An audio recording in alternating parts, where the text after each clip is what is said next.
오늘을 살아가는 묵상 시간입니다. 오늘 본문 말씀 사무엘상 30장 16절부터 20절까지의 말씀입니다. 그가 다윗을 인도하여 내려가니 그들이 온 땅에 편만하여 블레셋 사람들의 땅과 유다 땅에서 크게 약탈하였으므로 말미암아 먹고 마시며 춤추는지라. 다윗이 새벽부터 이튿날 저물 때까지 그들을 치매 낙타를 타고 도망한 소년 400명 외에는 피한 사람이 없었더라. 다윗이 아말렉 사람들이 빼앗아 갔던 모든 것을 도로 찾고 그의 두 아내를 구원하였고 그들이 약탈하였던 것 곧 무리의 자녀들이나 빼앗겼던 것은 크고 작은 것을 막론하고 아무것도 잃은 것이 없이 모두 다윗이 도로 찾아왔고 다윗이 또 양떼와 소떼를 다 찾아왔더니 무리가 그 가축들을 앞에 몰고 가며 이르되 이는 다윗의 전리품이라 하였더라. 오늘 본문의 말씀을 보면 이 다윗이 블레셋과 함께 전쟁에 나가면서 시글락을 잠시 비운 사이에 아말렉이 시글락을 침략해 들어왔었습니다. 그로 인해 시글락은 불살라졌고 모든 여인이 잡혀가게 되었죠. 심지어 백성들이 너무 슬퍼서 다윗을 돌로 치자는 말을 하는 것을 들었습니다. 다윗은 너무나 가슴이 아팠고 마음이 다급해졌습니다. 다윗에게 있어서 더없이 가슴 아픈 일이 아닐 수 없었습니다. 그곳에서 다윗은 하나님 여호와를 의지했고 하나님으로부터 힘을 얻고 용기를 얻게 되었습니다. 하나님의 도우심으로 다시 힘을 낼 수 있었고 아말렉으로부터 다시 찾아올 계획을 세우게 되었던 것이죠. 그 긴박했던 사건의 이야기를 오늘 함께 살펴보기 원합니다. 오늘 사무엘상 30장 7절과 8절 말씀에 보면 하나님으로부터 힘을 얻고 용기를 얻은 다윗은 제사장 아비아달에게 에봇을 가져오게 합니다. 그 이유는 아말렉의 노략으로 큰 피해를 입고 슬픔 가운데 있는 백성들을 위해 그들의 아내와 자녀들을 데려오기 위한 전쟁을 해도 좋은지 여호와 하나님께 묻기 위함이었죠. 원래 에봇은 우림과 두림에 있어 하나님의 뜻을 구하기 위한 도구였습니다. 이제 다윗은 자신의 감정과 확신을 가지고 움직이는 것이 아니라 하나님의 뜻을 구한 뒤 행동을 하기 시작합니다. 하나님은 그 대답으로 아말렉을 쫓아가면 따라잡을 수 있고 포로를 다시 찾아올 수 있다고 말씀을 주십니다. 마찬가지로 오늘 우리의 삶에 또한 하나님의 뜻을 구하고 하나님의 말씀에 따르는 그 행동이 신앙의 모습이 그 태도가 우리에게도 있어야 합니다. 자, 이러한 다윗의 행동에 대해서 9절에 이해라고 서술을 시작합니다. 이는 하나님의 뜻을 분별하고 조금도 지체하지 않고 신속하게 순종하는 것을 의미합니다. 그리고 시글락에서 약 한 12마일 정도 떨어진 곳, 이 부솔 시내까지 쉬지 않고 달려갑니다. 쉬지 않고 달려갔다는 것은 다윗의 추격이 매우 강도 높게 이루어지고 있다는 사실을 보여주고 있죠.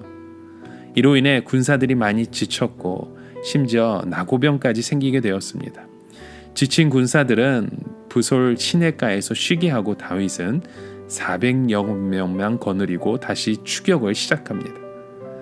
여기서 우리는 다윗을 따르는 군사들의 충성스러움과 체력적인 한계에도 불구하고 거룩한 뜻을 이루기 위해 전진하는 400명의 군사로부터 많은 도전을 받게 됩니다. 거룩한 사역을 하다가 우리는 지칠 수도 있고 나고병처럼 쉼이 필요할 수도 있습니다.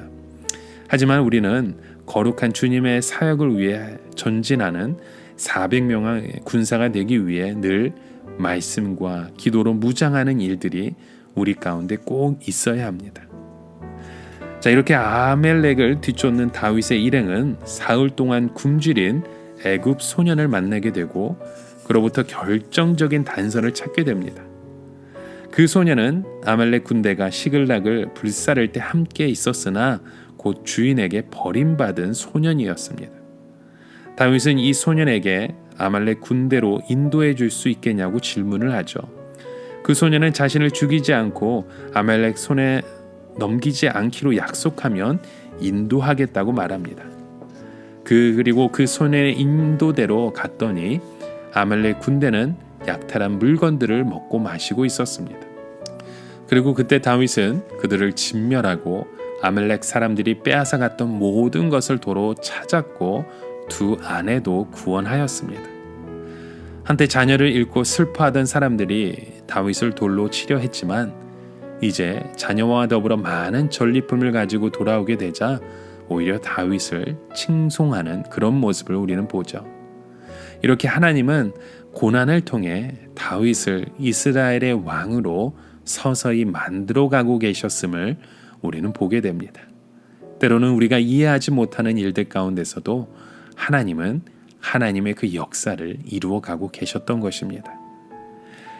여러분, 오늘 우리의 삶 가운데 정말 슬프고 다급한 일이 있을 때 하나님의 그 뜻을 먼저 묻고 행동하는 우리의 모습이 있으십니까?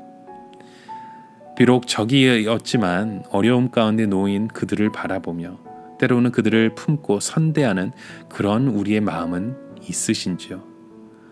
오늘 우리의 삶의 여정 가운데 하나님의 마음, 하나님의 그 뜻을 온전히 세워가는 그런 귀한 믿음의 여정이 열려가시길 주님의 이름으로 간절히 축원합니다. 오늘을 살아가며 한 가지 묵상의 질문을 드립니다. 때로 나를 비방하는 사람들이 오히려 우리가 좋은 열매를 맺음으로 하나님의 이름을 높여드리는 그때가 있으신지요? 이곳에서 우리가 하나님의 마음을 품고 때로는 나를 비방했던 사람들조차도 우리가 품어줄 수 있는 그런 믿음의 사람이 되길 주님의 이름으로 간절히 축원합니다. 함께 기도합니다. 하나님 아버지, 정말 슬프고 다급한 일일 때 우리는 무엇보다도 먼저 하나님의 뜻을 찾기 원합니다. 하나님의 뜻을 묻고 행할 수 있는 우리의 모습 되게 하여 주시옵시고 때로는 우리의 행함과 우리의 순종 가운데 나를 비방하는 사람들의 모습조차도 우리가 그들을 품고 기도하며 주님의 때를 기다릴 수 있는 그런 우리의 모습으로 저희들을 인도하여 주시옵소서. 하나님과 함께 동행하며 주님 앞에 기쁨을 드릴 수 있는 믿음의 고백이 오늘도 우리의 삶 가운데 일어나게 하여 주시옵소서. 예수 그리스도의 이름으로 간절히 기도드립니다. 아멘.